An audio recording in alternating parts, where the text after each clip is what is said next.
center position a little bit, but I also think it's the Ron Rivera effect. He's going to be in Chicago where he had his career. His team is backed up against the wall. This is the time Ron gels his team together and he somehow brings them together and rises. And so that's where I just kind of see, Ron figuring out a way with this. This isn't Rudy. Okay, you're not going to cheer him when he gets off the field and run it. Give me a break, man. Wow. He cares more about this game. Ron's coming back to Chicago. That's where he played his career. You wait. Give me a break. Wow. Yes, sir. Let's go. What is going on, ladies and gentlemen? It's your boy, Sean Spencer. What happened at Dynamic Duo? That's Let's Talk Football. And you see who I'm with. My guy, the guy that called it to a T on Washington victory, straight out of South Carolina, Will Kramer. What up, Will? I'm the predictor. Let's go. I told you, Ron finds a way. Absolutely, ladies and gentlemen. Hey, it is Wednesday. You know what that means. Hump Day and Washington Football Weekly. We are so glad you are here. And Will, I don't know if you hear it in the voice, a little more energy after a W. Mm-hmm. Feels nice. It feels nice. No matter how we got it. We had Victory Friday. Yeah. We had Victory Monday, just like everybody else. We were still riding that high off victories here. Right? In about 3 or 4 years from now, you're not going to remember how bad that game was that we watched. You're just going to go through and go, oh, yeah, we beat Chicago, we beat Jacksonville, we beat Green Bay, we beat Minnesota. Come on now. I see what you did there. I love it. Yo, thank you so much for joining us, Kyle. We see you're here. We appreciate beat you Atlanta. Watching. Oh, it's coming. Oh, he knows it's coming. Might have to work out tickets to that game. Watch out now. Yo, this is Washington Football Weekly. We are here to talk Washington football. We got a lot to talk about. We're going up against Atlanta coming up, like my guy alluded to. But really quickly, we always start the show showing love to those that we care about. Number one, close to the heart. Close to my heart, my mother, Cheryl Vandergriff Spencer, living in North Carolina, just had her birthday on Sunday. Awesome. Called her first thing in the morning. So excited to talk to her. She was living it up. She ended up, my dad, my brother, and one of her cousins went to, we have the Kennedy Center up here. So one of the, convention centers, one of the different theaters, and watched like one of the play. The rendition of Sister Act. Oh, you know what I mean? They did that. I was like, okay. And I was like, well, how did you feel? Because, they couldn't sing the songs and everything. So they had to sing certain other ones because it was like copyright. Because it wasn't officially them. It was just like, I guess they put on the show Sister Act. Like the different people, So, but she said it was absolutely amazing. It was great how how the story was told and everything was like that. And it was something she wanted to do. And my dad went. And normally my dad's like, man, I'm not going to that. I'm not, I'm not doing it. But he ended up doing it. And then so it was a great time. So happy birthday, Mom.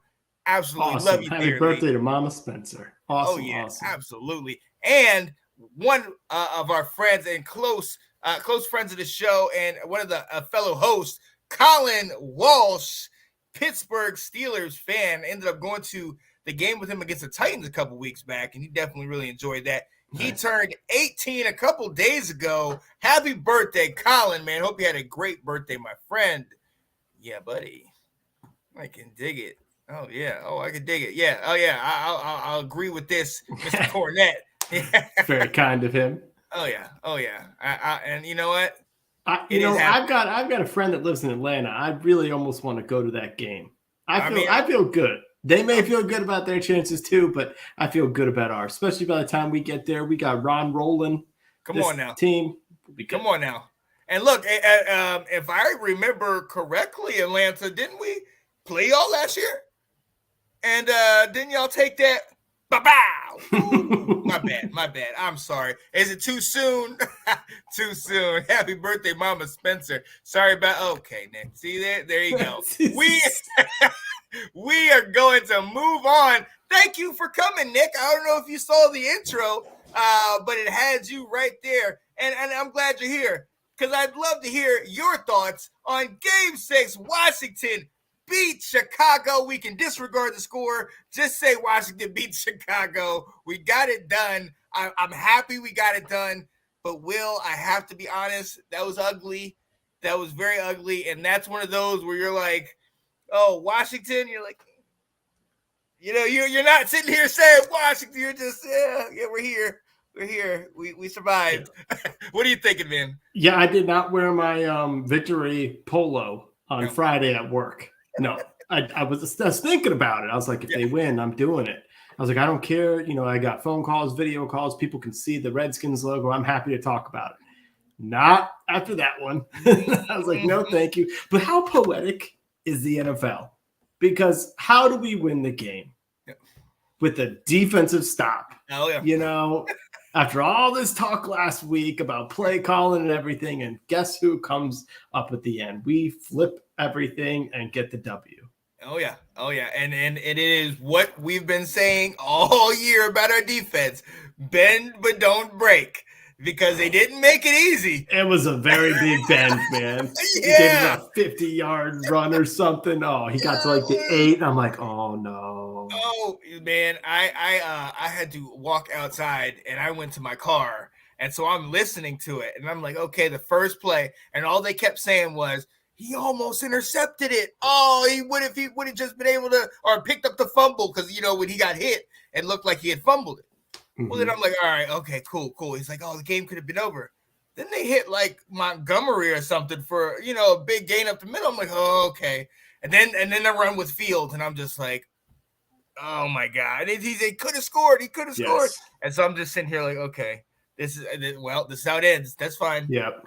We did everything for 58 minutes, 59 minutes and 30 seconds. And to get to this point, it was rough, but Will, let's look. Let's not stay there. We see that you're bitter, Mr. Nick Rosario, but we're not. We're happy, and we got to talk about it. We talked about this last week. Some of our keys to victory, and let's go right into it. I'll start right away. One of my keys for victory was establishing the run, and at the end of the day, we did that.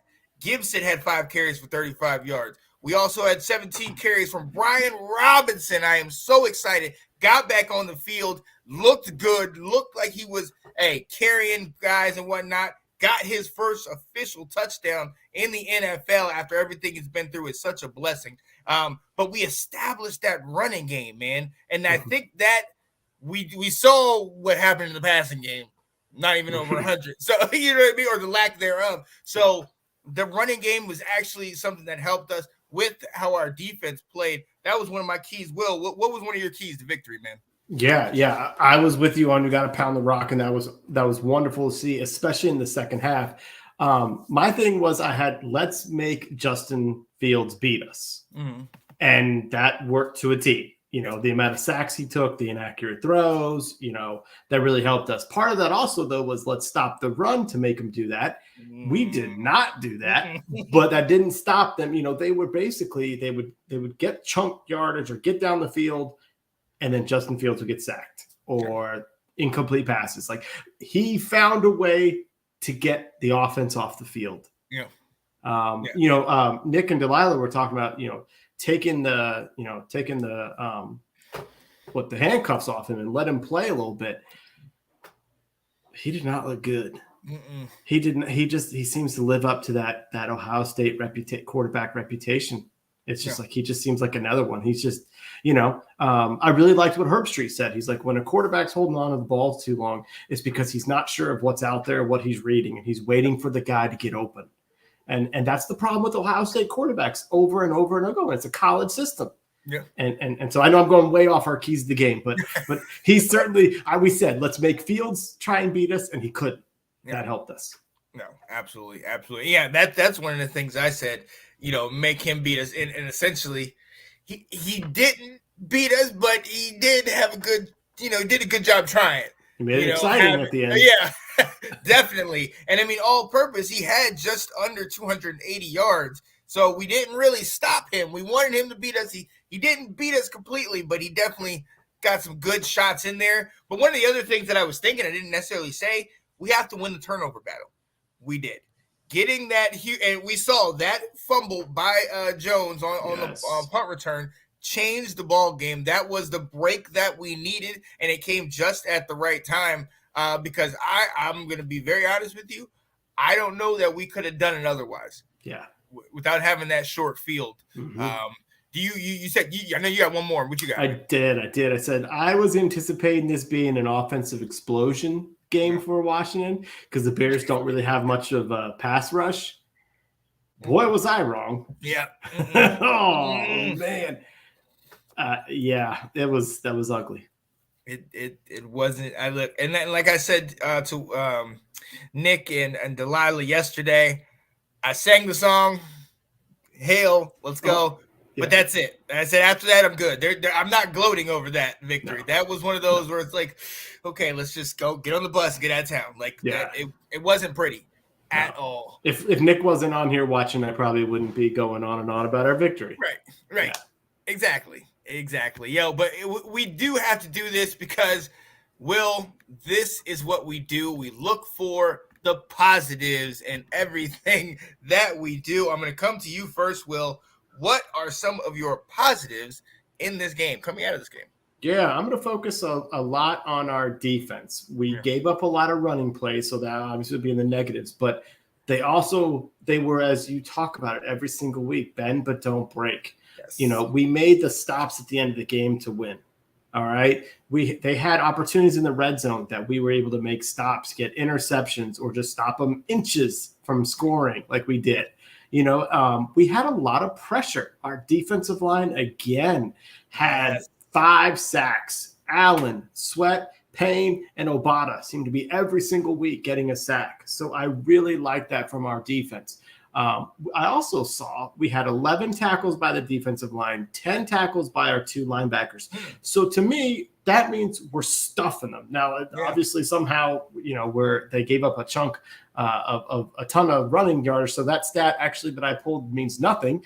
But when I was looking at it, I was like, oh, that means we're making plays and not relying on safeties to make tackles. But the defensive line made a lot of good plays out there. And they made timely plays too, big sacks that took Chicago out of field goal range. Yes. And that's what we needed. Yeah. I mean, sticking right along that line on defense, you talked about it. We shut them down in the red zone, 0 for 3, and that was huge. We shut them on 4th down. But one of the major things, you got to be quite honest. Those 5 sacks, I absolutely think that changes the dynamic. But even beyond the sacks, we were laying the lumber to Justin Fields. I was saying this to them on the roundtable yesterday. We hit him, and we hit him hard. There was a number of times, even after that touchdown pass that he did throw, where he's getting up off the ground and really laboring to get up. And, at one point he did the little push-ups or whatever to kind of make people look like, oh, yeah, I'm good. But he was hurt. You know what I mean? He was down there for a good minute. So we absolutely got to the quarterback, and that definitely affected it. Look, that one pass that he threw was amazing. But at the end of the day, just 7 points. There was opportunities, and I know everybody says, oh, it's the Bears, it's this, it's that. Any NFL team in the red zone, stopping them in the way we did, getting the interception, getting the turnover on downs. You know what I mean? Just completely stopping them, shutting. That's big. Yes. That's big, and that's something that we can definitely build on. So that was something that I absolutely loved. But look, I'm going to turn it over to the other side, and we alluded to it earlier. And what I've been talking about all year: the running game. Talking about establishing the run and one of my keys to victory. We had over 120 rushing yards total, and between our 2 main guys, 35, like I said, by Gibson. Brian Robinson got 60. That's helping the quarterback, especially now with things we're about to talk about with Wentz being out and Heinicke coming in. You need to have that running game to be at least something. If it's not a viable threat, you need it to at least be something that they think about, something that they can't sleep on. And I think with the two-headed monster that we have with Gibson, getting him in there and maybe not up the middle, but maybe off tackle runs, and you have Robinson, who's the bruiser that's going to lower his shoulder and get those extra yards. I mean, that could be absolutely huge for us going forward, taking a lot of the pressure off of Heinicke and Scott Turner and the play call. Get the ball to those guys. Let him make it easier for him. So what are you thinking, man? I'm following right along that, and kind of with the offensive line and with our two-headed monsters, and even three-headed. McKissick had 2 carries for 20 yards, and one of them was a 16-yarder. So he had that big burst. Was our offensive line improved dramatically in the second half of that game. The running game really got a chance to get going, and they stuck with it. And they found that, hey, we can get first downs by going back to the well and letting these guys run it. And with the fact that Carson was injured, take some of that pressure off of him. Because they are so maligned, and because they gave up a couple sacks, so they weren't perfect. But the fact that they started to gel, it's like, okay, maybe they are finding something. Maybe they're creating some cohesion there. It's game number 6. They've got a little bit of camaraderie happening there, and maybe that can spill over to the Packers, and we can get some type of running game going to, like you said, take away the need for hero ball. Right. They get that momentum going, get something. And look, I'm gonna pull a word out of our good friend and dear friend of the show, Nathan Snell. We need to get our identity. You know what I mean? Yes. Be a run. If we're gonna put time in the run, we talk about week after week about establishing run. Let's be that. Let people say they have to stop our run, and then let our pass beat us. And honestly, look, what we do have is we have Taylor Heinicke coming back. He played all year for us a year ago, got us 7 victories. We know what kind of threat he can, and we always say he's like a shot in the arm. He can definitely propel us coming forward. So having the running game, we know about what happened in the receivers. We know the limitations of him and everything. But if you give him that running game, one of the things that we love to do, or we at least did a lot with him, that play action. Mm-hmm. So having this running game, establishing it now is great, because coming into what we know is coming down the line the next couple of games, these are winnable games if we can do just like we did in that 4-game winning streak. Run the ball, control the time of possession, first downs, and so on. Let's go to this real quick. Ben says the game against Green Bay is definitely winnable for Washington this weekend. Green Bay's run defense is awful, and Breece Hall for the Jets had a huge day against them. Oh, yeah. He's taking away my keys to victory. Oh, this guy. When we're talking about the running game, just to kind of put a little bow on it, this is what we talked about at the beginning of the season. This is what we thought our offense was going to be, that the run was going to set up our pass to allow Carson to hit you deep, a little bit. And while that part didn't happen, we thought we were going to be a 2-headed running monster tandem, and that this would be who we are. And games would be grinded out, slower, lower scoring, but and it kind of, 12 points is not what we have in mind, but that kind of was, and so maybe that can be what we continue to do a little bit moving forward. Yeah, and we're gonna quickly move on. I'm gonna tell you, I'm gonna wait till we go into negatives, because I don't want us to go back in to what I feel like we might be going back in, a 20-point cap, 17 to 20 each game, barely getting it done. Yep. Oh my goodness. Ladies and gentlemen, we're going to move into the negatives. Will, I'm already bitter. I'm already kind of still my cup being half full. I'm looking at it from different angles. So really it's getting smaller, but the angle makes it look like it's a lot more. Talk to me about what kind of negatives you have right now, man. Yeah, so I started off with the defense with positives, the fact that they made big plays in order to take Chicago out of, scoring position. But we got to talk about the defense here. Yeah. We got to talk about the fact that we gave up 392 yards, that Fields had 88 yards rushing. Yeah. Herbert had 75 and Montgomery had 67. Yeah. So as Ben said earlier, I think Chicago lost to Washington. Yeah. And it's like, we were outgained significantly in that game. How we survived to win, I don't know.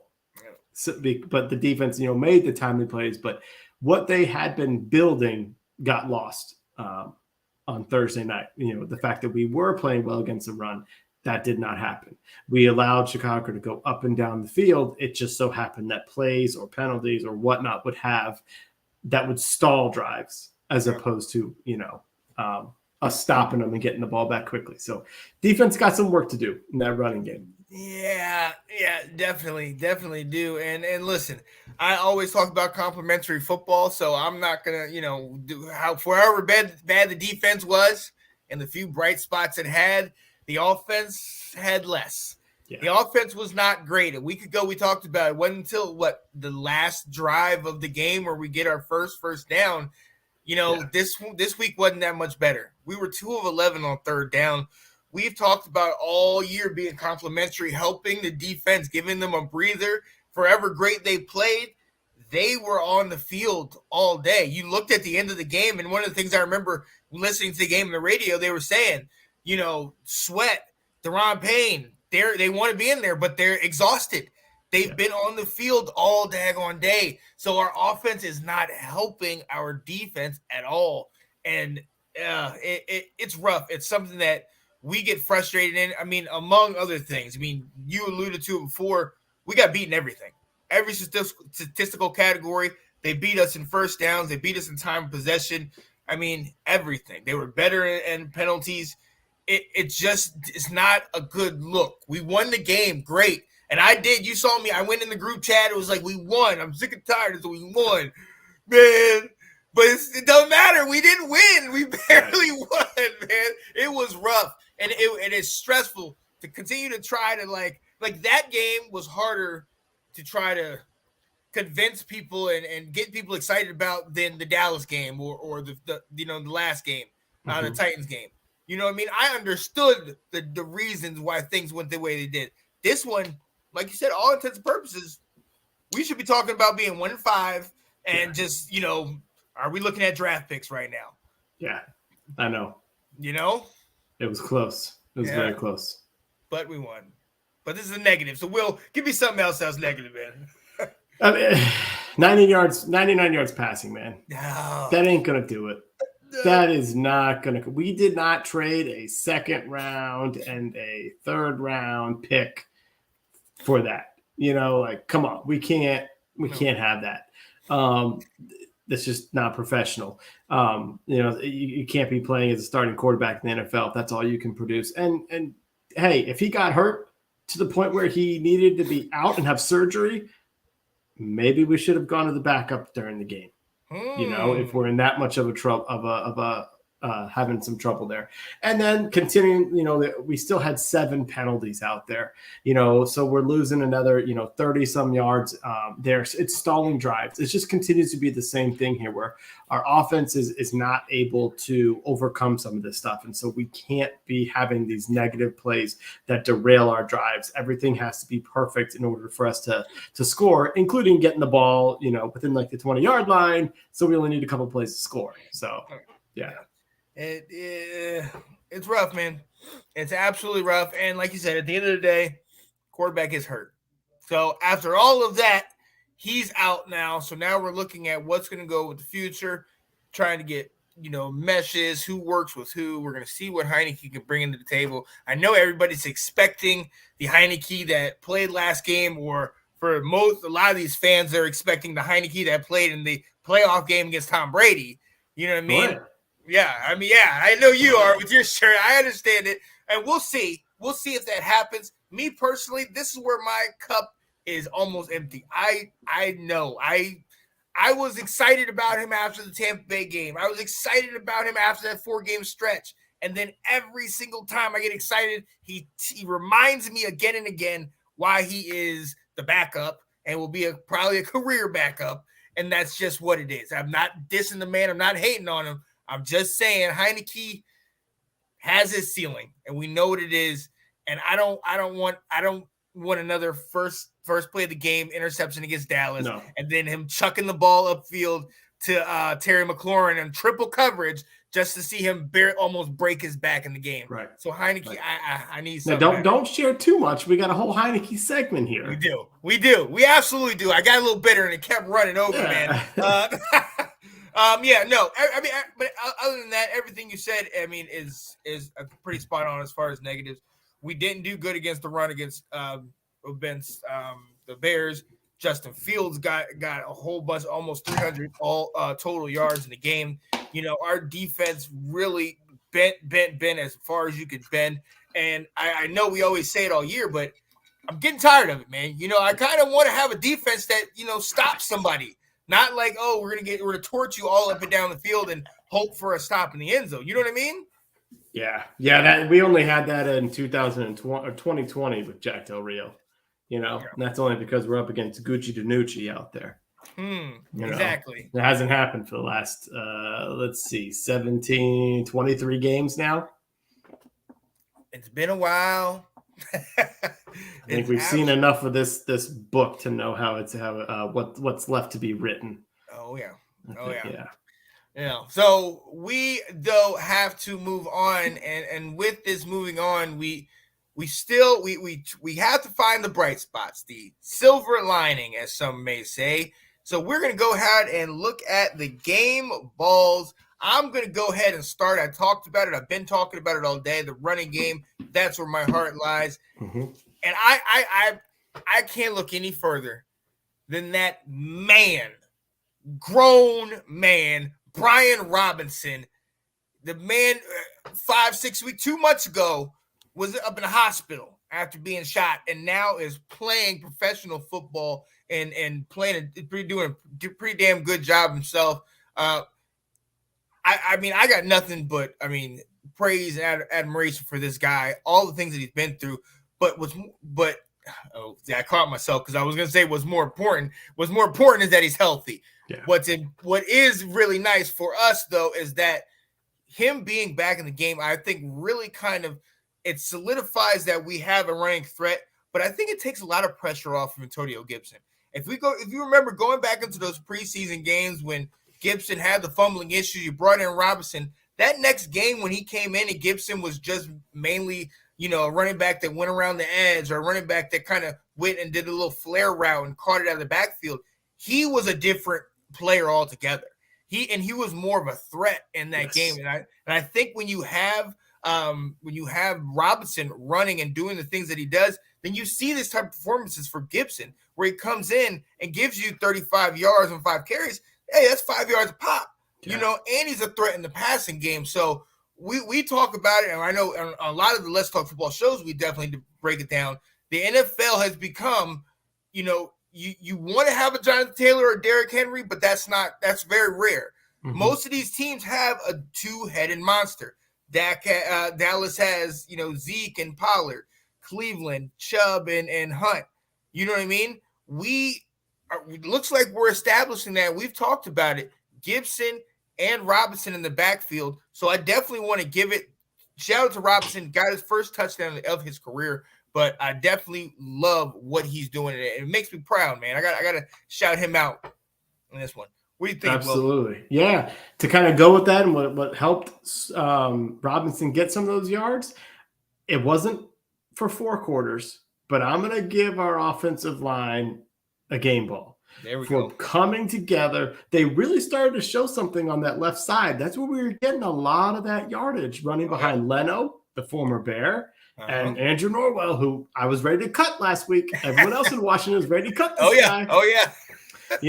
And we had Tyler Larson come back in the game, and he played, and he's a legit center, and he may have, be better at making the calls when it comes to protection changes based on what the defense is doing.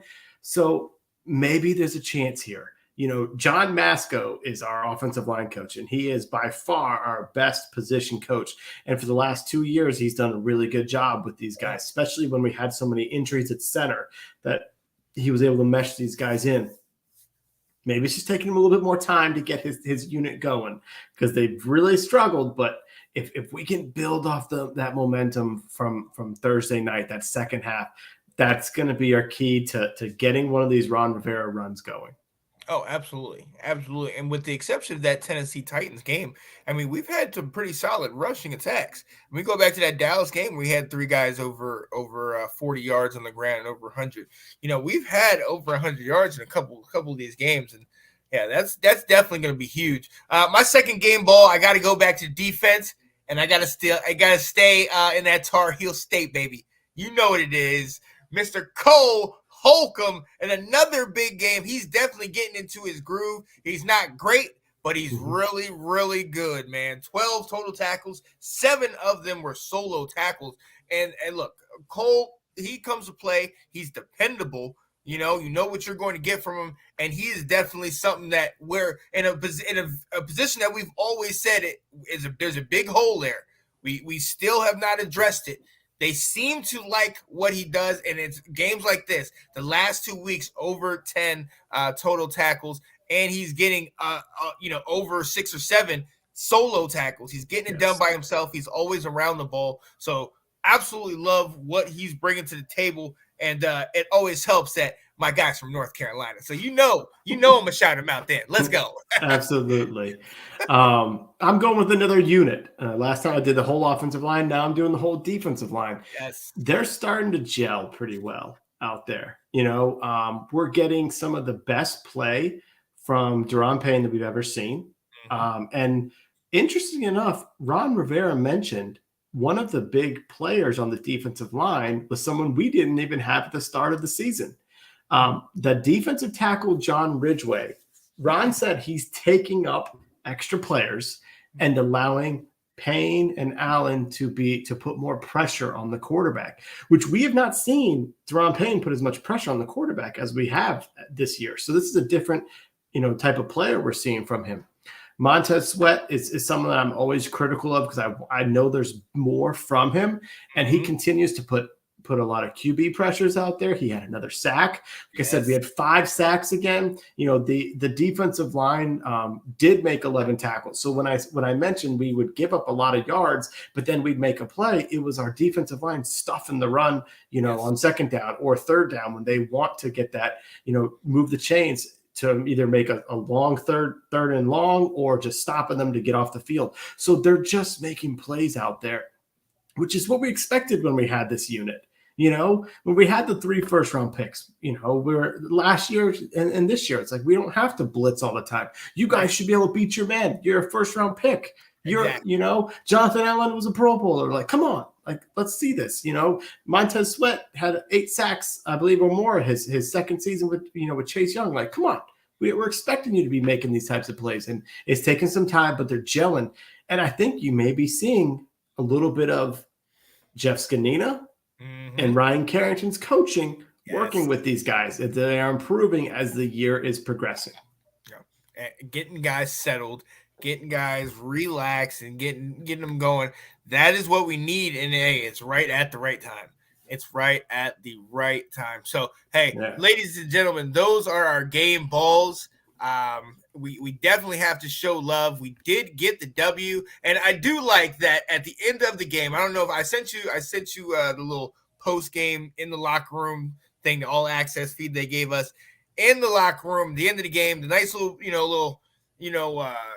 confident little speech that coach gave the team. It's us. We got to do this. You got to keep fighting. I loved it. And at the very end of it, you got my guy, Brian Robinson, give him the game ball, give coach the game ball and his first victory.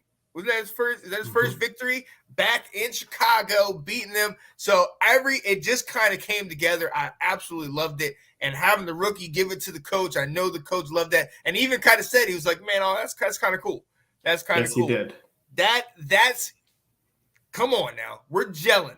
We've been here. Ron keeps the team together. I'm telling you. My guy said it. But look, ladies and gentlemen, we got to go ahead and move on. I do want to let you guys know we do have a guest coming on a little bit later to talk about the Green Bay Packers. Our guy, Mr. Dylan Walsh. Dylan's probably going to like what Wendy's been saying. Do you see this? Oh, I did see this. I did see this. We appreciate you, Wendy. We appreciate you. Wendy also happens to be a Duke fan, so you're right. You see that, right? Aaron Rodgers and Duke. Well, ladies and gentlemen, we will be right back with you because we got some more stuff to talk about. We alluded to it earlier, and we'll talk to you on the other side of this. Peace. Dun, dun, dun, dun, dun, dun, dun, dun. Let's go. The Washington Commanders. There it is.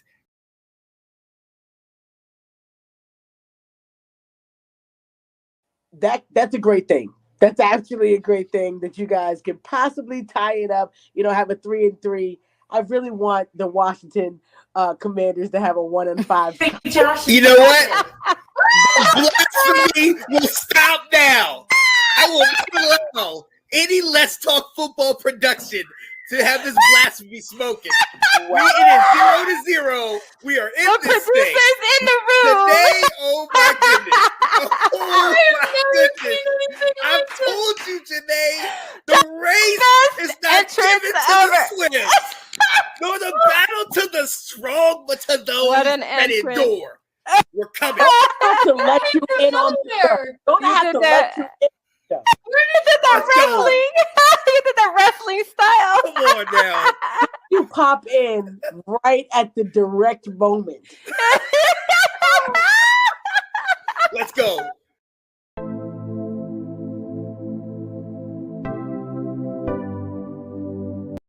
Yeah, buddy, ladies and gentlemen, that was Let's Talk Football Ladies Takeover, and they were going live during the game. Yes. And listen, I normally let the shows that I'm not on, I let them do their thing. But when you talk about my team, I gotta come in there and I gotta say something. They were talking junk. You know how Janae gets it done. I was in there. I represented us, Will. I took care of it, man. Yes, you did. That was funny.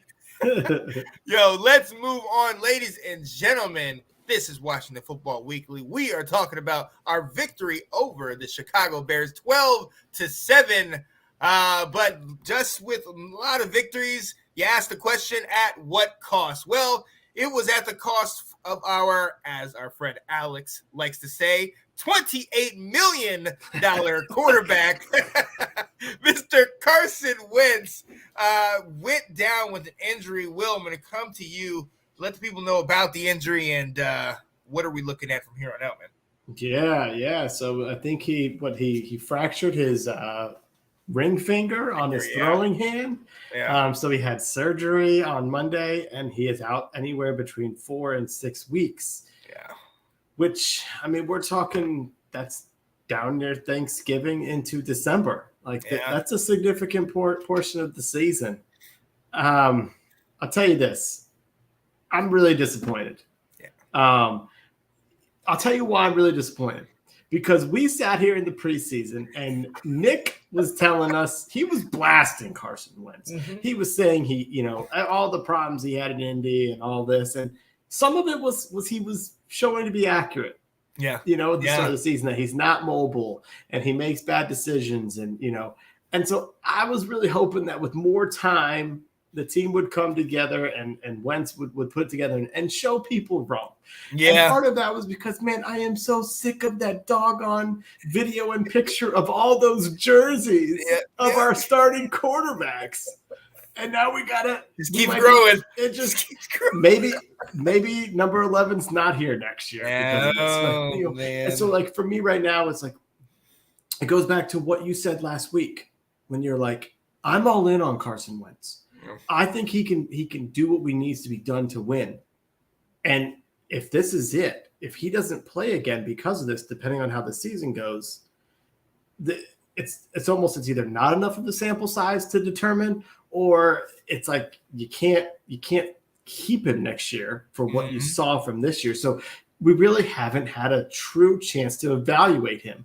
And it's God, here we go again. Doggone it. So I'm going to let you chat a little bit before I say a few more things. Will, there's a saying that says, fool me once, shame on you. Fool me twice, shame on me. Will, you saw I put all my eggs in one basket a year ago, and that basket was shattered within the first half of the game. And I put all my eggs in this basket. And as soon as I said it, Will, the day before this man goes down, I nope. Not doing it. Nope. Sam Howell, get away from me, because I am not good when I start liking a quarterback. I don't know what to say. One thing I will say, there is a level of toughness, because as soon as he hit in the game, and his hand hit was the helmet or like the other guy. I think it was another guy's hand. Yeah, it looked like it was another guy's hand through the follow through. As soon as he hit, you saw him shaking it all. So my thing is, okay, it's a stinger or something in his finger, and it's really cold, so he's just trying to get that blood flowing and everything like that. I didn't think it was to that severity. So maybe that might have, I mean, most likely it did have a big effect in, just him having just under 100 yards. You know what I mean? So at the end of the day, it's like you said, it one side is like, here we go again. You finally get somebody that's like, oh, this could be a nice, at least stopgap quarterback, somebody that can put the fans in the seats and make big plays. This time, at least we got a little bit of a sample size. We got a couple of games where he threw 300 yards and 3 TDs, but it's like still now he's back off the field. Now he's hurt again, and then it goes back to, well, something we're going to talk about in a little bit. I mean, do you put the time that they say, hey, come on back? Because we already have that, that little thing in our back pocket, like, yo, if we want to recoup and just let him go, we can roll after this year and just wipe our hands with it. Mm-hmm. I mean, let's be honest, this injury, if it goes for the full 6 weeks and God forbid any longer, I mean, that's half your season, man. You know, we talk about it all the time. The best ability is availability. And hey, if you're not on the field, I can't defend you. So I hope the best for him. I hope he, is able to recover. But one of the things that actually just kind of came to my mind, even when you were saying it, and even back to that game, talking about his hand being cold, when he comes back, it's going to be freezing outside. Mm-hmm. And the number one place that you don't want to be, you want to be cold, especially for quarterback, is your hands. And him trying to get back, and obviously he's going to be playing and practicing in camp and trying to get himself back. But one good hit on that hand, and it starts stinging, it's going to be interesting. So, hey, we're looking at this. Dak, he's coming back this week as it starts to get cold. He has the thumb injury. So, it's going to be something with gripping the ball and with playing like that. So it's going to be interesting, man. It's going to be interesting. Yeah. Well, there's a couple parts to this that also could be advantageous. We're talking from a evaluating Carson, but a part of that trade was the clause that if he plays 70% of games, they get a second round pick. If he plays less than that, we would then Indianapolis gets a third round pick. Well, 70% of 17 is around like 12, 13 games. Mm-hmm. So he's played 6. If he's out for another 6, you're talking, the final few games, the final 4 or 5, we might slide underneath that if he goes the duration there. And be able to have that second round pick, which Lord knows that, with this roster, we need it. If we're having to pick a quarterback with our first overall pick, we're going to have to pick a corner with our second round pick, because that position needs to be improved. But I will say this, part of me still feels like we're not done with the Carson Wentz experience. Mm-mm. That whether he's back in 4 weeks, 5 weeks, but that he gets brought back in. I feel some of that loyalty with Ron and saying, well, he was our starter, and some of that though also is because if we're in it at all, I see Carson coming back in because at training camp, all the reporters have said there was a distance between our QB1 and QB2. And there was a distance between QB2 and QB3, essentially saying that Wentz was distancing himself away from Heinicke. They weren't coming around going, Heinicke's really pushing Wentz here. Right. He may actually be, beat him out. Just like they said, Howell was not pushing Heinicke. It was clearly entrenched who was 1, 2, and 3. So if he comes back healthy, if we're in the midst of the Ron Rivera 5 and 6, 6 and 7 type, 7 and 6 type records that he has somewhere a game or two below or above 500. Yeah. Then he may say, we got to go back to QB1. Right. Well, but in the meantime, seeing that he is down, we know, and much to the chagrin of a lot of people, especially in our group chat, Taylor Heinicke. I've got something for you. Hold on. I got to come off camera a sec here. Oh, here we go.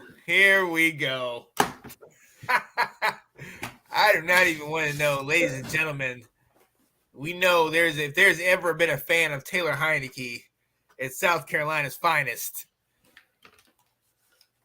Bear with us. I cannot imagine what we're about to see. It's back! Oh my goodness. The shirt is back.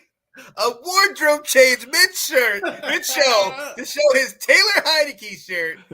Oh my gosh. Will, come on, talk to me, man. I know you're excited for this, even if it's just for a brief period of time, but we talked about him being a shot arm. Hey, this is good. He knows the system. Talk to me. Yep. So he's going to play well on Sunday, in my opinion. This is what he excels at. Yep. He's not your 8-game, 10-game starter, long-term play of a backup quarterback. But if you need a shot in the arm, just like you just said, if you need a spark, he can provide that because he is balls to the wall in his style. And I think he's going to provide that spark for us. I think the running part, the aspect of his game is going to be huge. What way can we mask a struggling offensive line than with a quarterback who, when the pocket breaks down, can get out of there? I mean, Wentz really has shown that his mobility is shot. Yeah. And so that I think that is big, that he's going to, when we're struggling on third downs, well, guess what he's going to do? He's going to run the ball on third down. He's going to break containment, and he's going to get that first down play. So I think people are going to be real excited. I think come Monday morning, guys like Alex are going to be just on cloud 9 happy. Win or loss, I think he's going to show that he can move the ball. What we saw with Heinicke is he can move the ball from the 20 to the 20 pretty well. He can move the offense. The problem comes when we get into the red zone, and accuracy and arm strength matter. Yeah. And that's where he struggles there. So he can get you there, but he can't, get us into the end zone a little bit. The Kirk Cousins effect. Exactly. Exactly. I also think you're going to see a quicker pass game, which is going to make our offensive line look better because he doesn't have the ability to hit De'Ami Brown on a 75-yard touchdown pass. So he has to hit the shorter routes, which means he's going to get the ball out quicker. Yeah. Plus, they also say, nobody knows this offense better than Scott Turner than Taylor Heinicke. Yep. He was with Scott in Minnesota, in Carolina, and now here in Washington. So this is the only offense he knows in the NFL. So I think he's going to look, capable out there. Yeah. And it's going to get people excited. I've been throwing up all the gifts, and I'll be throwing them up on Sunday. Oh my goodness. Ladies and gentlemen, let me tell you something. I don't normally look at my phone while I text, but I was a little later leaving work. So I decided to look down at my phone just while I was at a stoplight. And I see Will sent me a couple of gifts. What is this? And then all of a sudden, my phone gets Tyler Heinicke Taylor Heinicke. You know what? I don't even care anymore. You know what? I got a question. You know what? Look, at the end of the day, like you said, yes, those short, quick passes, knows the offense. And hey, to Alex's point, that's one of the things that Alex has said. He said, Scott Turner's not great.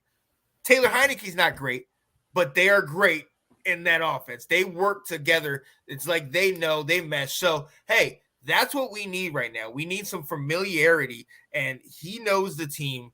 We have a defense that has been looking alive recently. We have a running game that's starting to become established. This could be perfect. This could be a perfect scenario for Taylor to come in and, make things happen. But with that said, like you said, there's a gap between 1 and 2, and there's also a gap between 2 and 3. The number one question that I've gotten all week is, when's your boy coming in, Sean? When's Sam Howell coming in? So I have to ask a question. When do we start to give some consideration to playing Sam Howell?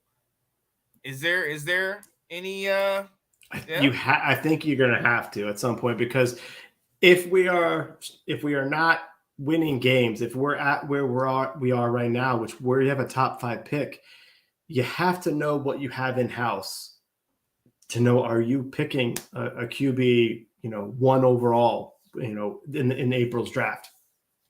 I think you're looking at after Thanksgiving. When we get into December is when you can start evaluating. And I think there's a very real possibility that we're going to need to be, looking at him because, like I said, I think Taylor Heinicke is going to do really well on Sunday. Yeah. But if he's in there for 5 or 6 games, we're going to see the Taylor Heinicke that threw 20 touchdowns, 15 interceptions, and had a couple other picks dropped, so that those numbers could have been even worse. And so we very well may need to come to Sam Howell time. And if we're out of the playoff race, which the way the NFC East is going, that could be very soon because every team keeps winning, then at some point you're going to need to see what you got. And you're going to need to see him in a game, not just the practice like the coaches can. So I think it could be coming in December. Yep. And look, at the end of the day, I know all of you know how I feel. You know how I love Sam Howell. But yeah, at the end of the day, like I said on the round table, I want him to hold the clipboard. I want him to wait and relax, learn the system, because even when they asked Ron Rivera, was there any thought of bringing Sam Howell in? He said no. Sam Howell, personally, it's Heinicke. Let's focus 100% on Heinicke right now. Sam Howell is, he's good, but he still has some things to learn, and I'm not feeling comfortable, throwing him out there. Now, again, if the injury goes longer with Wentz and Heinicke starts showing his true colors, a couple weeks down the line, yes, it is a thought. Or, God forbid, another injury to Heinicke happens. We can't have that. No, right. I mean, but that would be a situation where I would be okay. Hal has to come in because of it. Because then he's been here before. He was the first ever true freshman to start at North Carolina. He holds the North Carolina and some ACC records. He was, you know what? Oh, I feel good today. I feel like preaching today. If Sam Howell gets in, I'm going to tell you this right now. I am 100% on it. I'm excited about it. But right now, logically, being honest, no, I don't want him anywhere near the field. Him being the backup this week is as close to being on the field as I want him to be right now. And that goes to all the things that we talked about prior to this right here. You're not ready to get a Sam Howell jersey? I'm definitely ready to get a Sam Howell jersey. The time is coming. The time is coming. Christmas is right around the corner. I told you I saw the guy in Detroit. He had the same. I was like, where'd you get it, man? I might need you to come up off that jersey. That's a nice looking jersey. I was definitely excited. So we will see. But ladies and gentlemen, we have got to move on. The game this week is right around the corner. We're gonna do a little quick breather and then bring in our special guest, ladies and gentlemen. And he loves his team. He loves his Packers. He's a smart kid. And he's also on the Let's Talk Football Sunday preview show, if I'm not mistaken. Yes, he is, Mr. Dylan Walsh. But we'll be right back, ladies and gentlemen. Let's go. The Washington Commanders. There it is.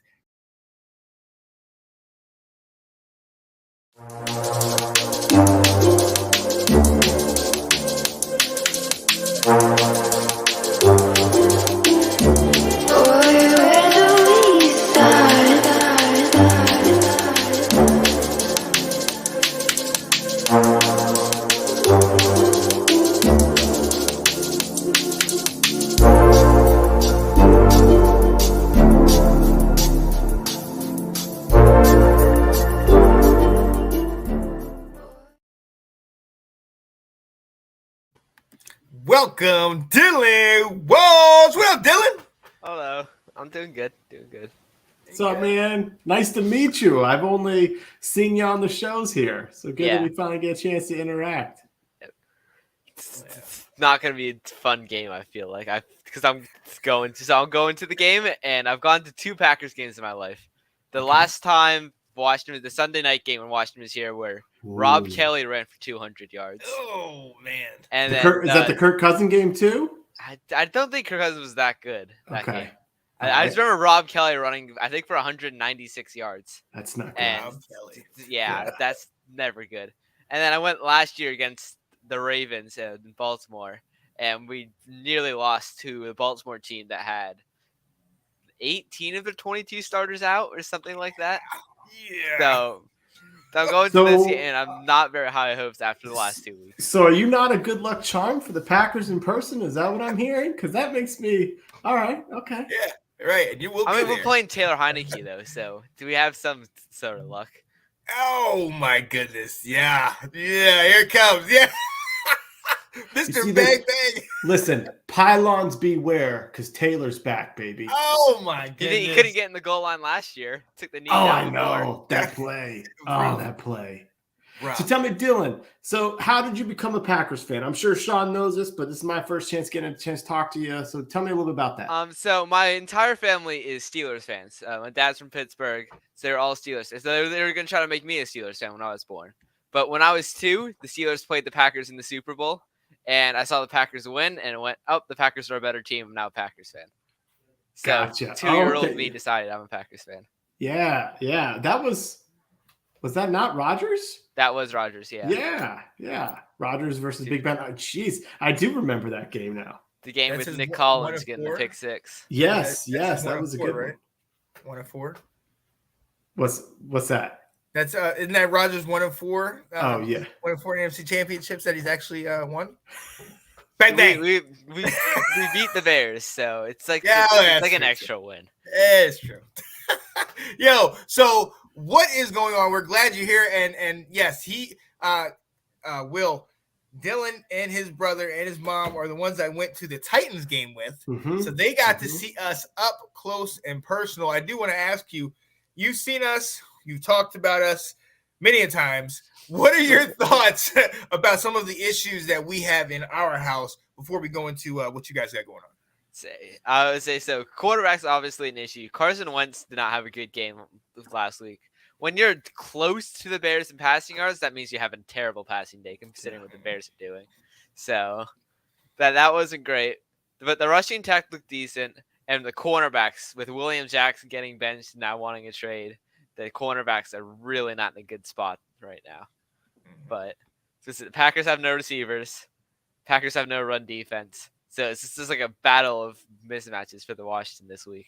Yeah. So tell me about this Packers season. So normally, it's very common you all come out and lose the first game of the season, and then you run 10 wins in a row. But so now you're right now, 3-3, I think? Which this is uncharted territory for Green Bay. So what's going on? What is happening up there? What is happening with the team, with Rodgers, which you just said, the receivers? Tell us a little bit about how are you at 3-3? Well, it's very interesting feeling because it's the first time Matt LaFleur has lost back-to-back games in a regular season. It's the first time this entire his coaching career. But I think the main problem right now, I feel like it isn't as much as on talent as other people think. I think it's more on scheme. I feel like Rodgers is trying to do too much and also not trying to go to the new people like Christian Watts and Romeo Doubs.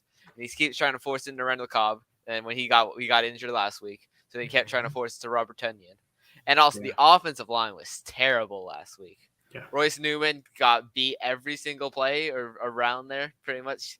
He had a 20 PFF grade, which is it's pretty bad. Okay. So we need to reshape the offensive line. We need to use Aaron Jones more. Aaron Jones only had 10 touches last week, which is not what you want because he's probably our best offensive player. That's not Aaron Rodgers. So we need to use Aaron Jones. We need to take more deep shots because we haven't taken many. We've taken one deep shot and we dropped it because Christian Watson couldn't catch for that first game. Yeah. So we need to take deep. And on defense, we need to use Jair Alexander more. Because we keep putting Jair Alexander on one side and not letting him shadow a receiver. Then Justin Jefferson has a huge game against us. Mike Evans Mike Evans was suspended.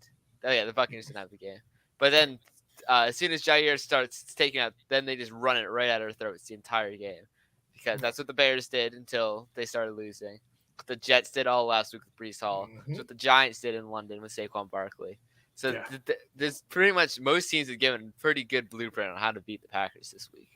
So talk to me about the whole scheme thing, because this isn't the first time where people have said if Green Bay would run the ball more, if they could be more balanced, they would be all that more dynamic. Is that Aaron Rodgers has too much control right now? Is he hurting the fact that his his offensive coordinators in Denver. I think his QB coach maybe last year is in Chicago.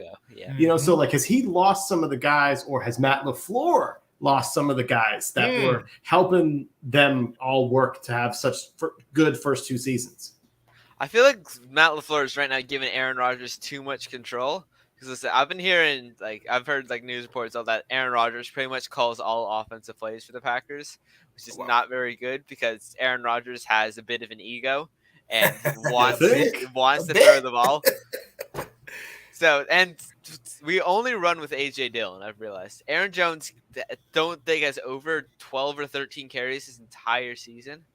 So we need to give Aaron Jones a rush more. Because there was one point for the first 4 games of the season, he was averaging 9 yards a carry. And it's ever since that we just haven't been giving him the ball as much. We've been trying to use AJ Dillon a bit too much. I feel like AJ Dillon needs to come in slightly less on the runs, and we need to use Aaron Jones' explosiveness. Yeah. So then, what does Aaron Rodgers mean when he's saying in his press conference, we need to simplify things? Right. If you're saying like Matt LaFleur's giving him the keys to the offense, you know, so who is this on then, Mr. Was it Nicolas Cage from Con Air? Yeah. I do feel like it's definitely some part of Rodgers. I feel like Rodgers still thinks he can make all the throws that he's been used to making, but he isn't. He's not been making them this year. He had the one to Lazard and Jet, so it was a really good throw. But he's been checking down a lot. He hasn't been taking the deep shots. He keeps wanting to throw short and keeping it simple. But we just need to get the ball in the hands of the playmakers. Because Christian Watson has a rushing touchdown this season. He's super fast. We have Aaron Jones. We have AJ Dillon. They need to be in the game together more. Because if you could, with those two probably being our top 2 offensive players for skill positions, the fact that we only have one of them on the field at a time is pretty not great. And then we need our offensive line to actually block, because apparently that's what offensive linemen are supposed to do. But the Packers didn't get through that this season. What concept? Yeah. Wish we knew. Listen, so you talked about him maybe not wanting to throw to his guys. Talked about maybe not getting the ball to his weapons. We know there's a couple guys out there. We know the Ravens just signed Deshaun Watson. OBJ is available. Deshaun Jackson. No, we know actually what came out about him. OBJ is out there. Is that somewhere that you guys maybe look at? I'm looking at the DJ Moore. I think DJ Moore is definitely in play for the Packers because he's a deep threat. He's also a great route runner, and he's also on the Panthers. And the Panthers are definitely looking to start over. So I think if we can get like a 2nd-round pick for DJ Moore. But knowing the Packers, would probably offer a 6th at max and then decline the trade when it's not that. And then we're not going to have anyone this season. So I'm giving up on wide receivers. You know what DJ Moore also is? He's a Terp. Oh, my goodness.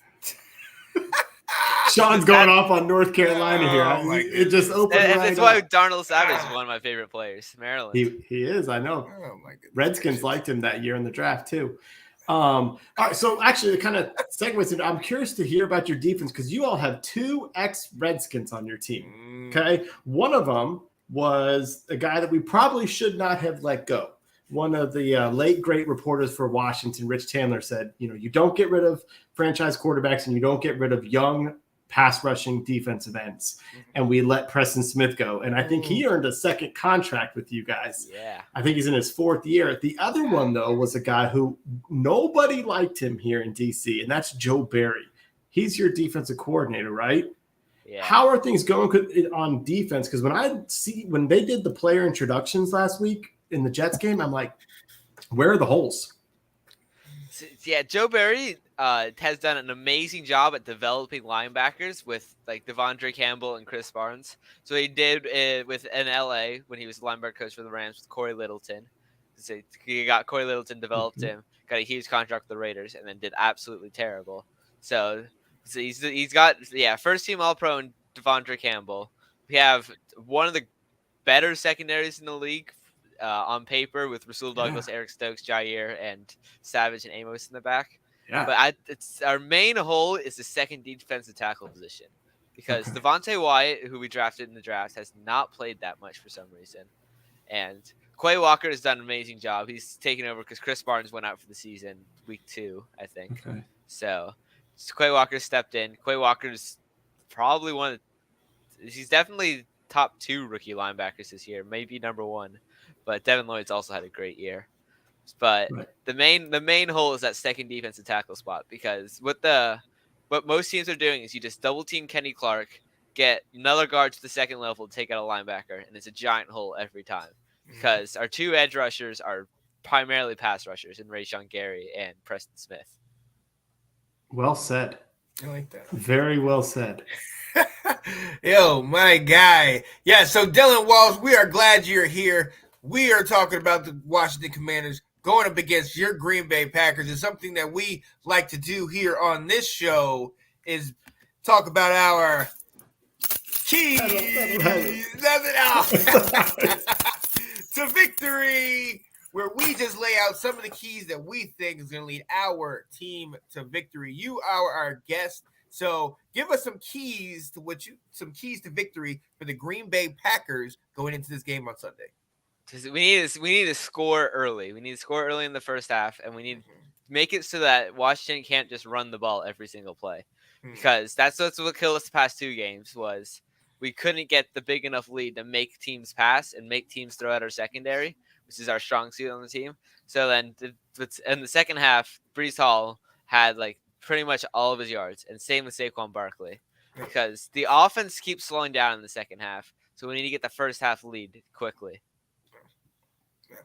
I like that. Will, what you think, man?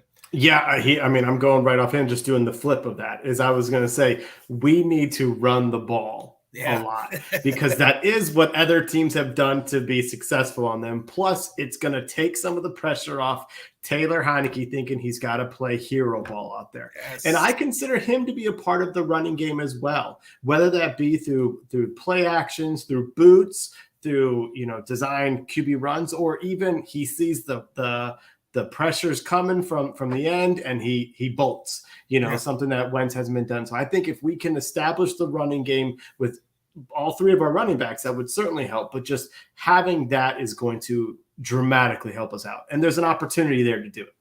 Oh, yeah. Oh, absolutely. Absolutely. Yo, one of my keys is no cheap splash plays. No little quick deep balls, no, little shots where he might catch Aaron Rodgers. He's infamous for catching somebody running off the field and a substitution, and then having a free play and hitting somebody deep. Nothing cheap and deep on us in this game, man. So keep everything in front of us and keep everything honest. One more for you, Dylan. Anything that you think maybe that will stop us? I would say containing the quarterback, because there are 3 losses this season. First one against Kirk Cousins, first against Daniel Jones, was because we can get pressure up the middle. But even like Kirk Cousins and Zach Wilson, we're just being able to get right by Rashawn Gary, because Rashawn Gary keeps trying to play hero ball in the sacks, which is he keeps getting there, and he keeps getting there. He's like top 3 in the league in sacks. But when he doesn't get there, you can just go right around him, and then he's on the strong side, usually the right side. So then the quarterback's rolling out, got the right hand, and he's extending the play. And our defense isn't good enough right now. They haven't figured it out enough to be able to keep people locked down for more than like 4 to 5 seconds. So as soon as any quarterback gets out of the pocket, it's a good chance that it could be a big play against the Packers defense. Oh yeah. Will, what you got, man? Well, that's actually where one of the highlights of that Heinicke had last year is he had a huge scramble he ran right up the gut and got a 30-yard play against Green Bay in that. So yeah, it was see if he can take advantage of that. So was that your brother that posted about to score more points than the other team? That was my mom. It was your mom. Sorry. So that's actually going to be what I'm talking about. And obviously that's a simple concept. Keep it simple, baby. but what I'm going to say for Washington, the key is going to be take advantage of when you have opportunities to get points. Sly's going to need to kick his field goals.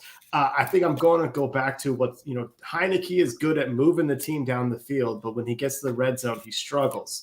So we need to be able to convert field goals if that's what we're going at. We're going to need to be getting, running the ball in for touchdowns, or just get what we can take advantage of, because Rodgers, your lead is not safe with him.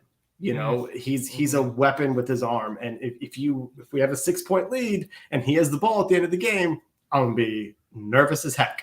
Oh, yeah. That's prime for him to win the game. Oh, yeah. And my last one goes right along with that. We have to win the time of possession. And a lot of that goes with the O-line, which means we're going to be running the ball. We're going to do it like you talked about. The best way to stop Aaron Rodgers, keep him on the sidelines. We have to keep him on the sidelines and continue to have those 10, 11 play drives. When we went on our 4-game winning streak a year ago, so 3 of those games, we had the ball for the final 7 to 8 minutes of the game, and their team was not able to get back on the field. We did it against Tom Brady, against Derek Carr, so we're going to have to keep him off the field because regardless of him having limited amount of weapons, he can still make anybody look great, and he still has a solid backfield in Dillon and Jones. So, yeah, definitely win that time of possession. And one more thing we like to do on here is see if we can get close. Now, I'm going to say something. Dillon has been predicting scores for a while.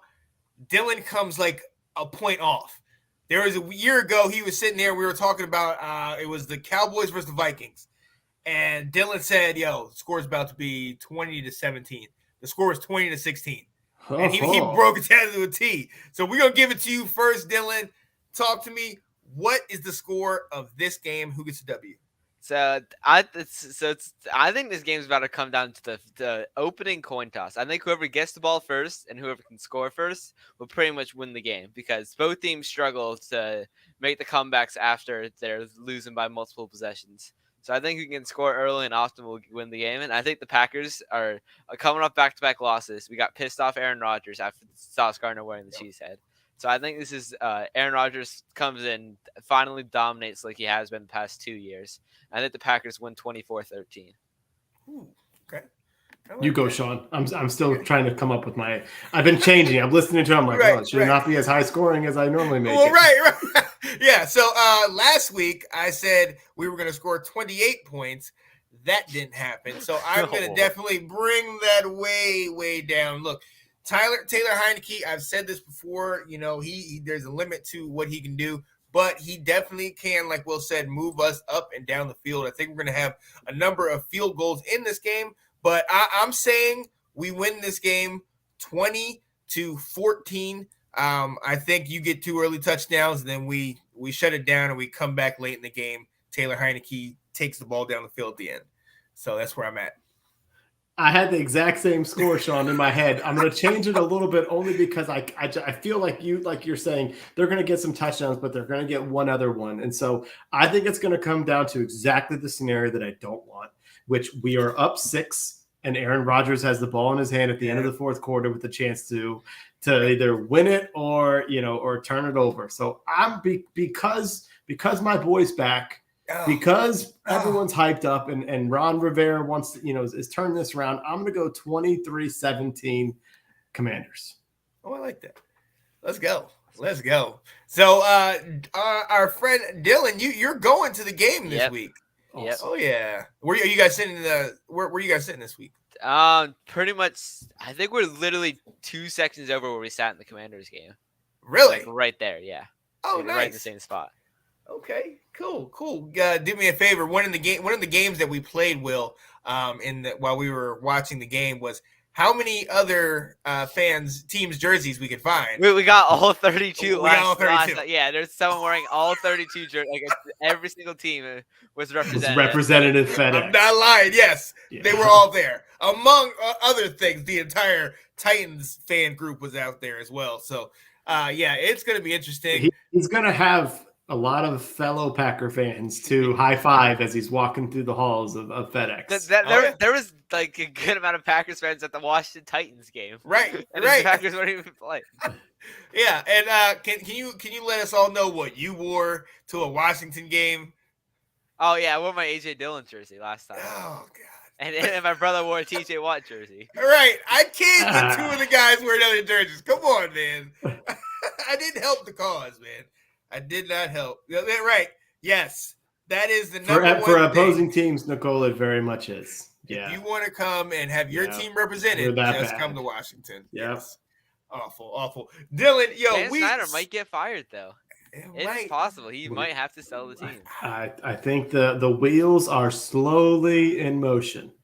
Come on. And until he starts blackmailing every other owner, and except for the Packers, because we don't have an owner. You don't. So we're gonna be the only team to vote for Snyder to sell the team. There's no bodies buried up in Green Bay. No. Because it's just spread out among too many people. So you guys don't have anything. We all have a body. So yeah. Oh man, absolutely, man. Yo, well, hey, I hope you enjoy the game. I hope you get a W. Have fun there. But yeah, I know you'll have a good time. You're going with your dad and your brother? Yeah. All right, cool. Yeah, definitely. Tell your brother we said happy birthday for sure. So we will probably try to hit you up on Sunday. We're going to try to do the Sunday show. I'm assuming you will not be on that because you will be. Do us a I can favor. probably do it from FedEx Field. It's going to be pretty quiet considering.